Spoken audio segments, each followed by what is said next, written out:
Kapag buhaya ka sa basketball, dapat nakapokus ka lang yan sa kabuhayahan mo. Bakit mo pa kailangang ipasa yung bola sa mga kasama mo kung pwede mo namang itira? Buhaya ka, di ba? Itira mo na lang. Ha? Kasi yung mindset mo, magaling ka. Yan yung mindset mo eh. Magaling kang kupal ka. Na sobrang galing mo, naiinis na yung mga kasama mo sa'yo. Pero okay lang yan. Pagka-inbound ng bola, pagpasa sa'yo, kahit sa court, itira mo. Hayaan mo sila mag-rebound dyan. Ang importante, ikaw nakatira ka. Bakit mo pa kailangan ipasa? Wag na. Wag ka nang mahiya. Kapal na yung mukha mo eh. Dagdagan mo na lang ng konti. Ganun lang yung mindset. Focus ka. Pasa sa'yo ng bola, itira agad. Huwag mong iisipin na magalit sila sa'yo dahil buhaya ka. Huwag ganun. Yung mindset mo dapat, positive ka eh. Nakapokus ka doon sa pagiging buhaya mo. Okay lang yan na mapagod sila.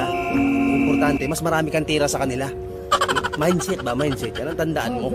Di ba alin ang mapagod yung mga kasama mo, ang importante, mas marami kang tira. Hindi ka lugi doon. Ha? Yan ang isipin mo.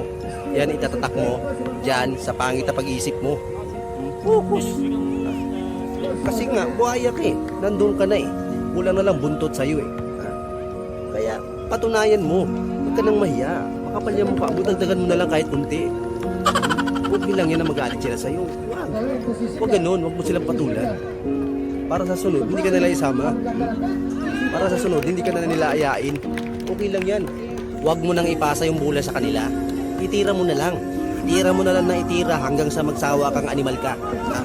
Hayaan mo sila. Mahihain ka lang talaga eh. Mahihain ka lang magbasa ng bola. Yan ang isipin mo sa sarili mo. Hindi ka naman talaga buhaya, mahihain ka lang eh.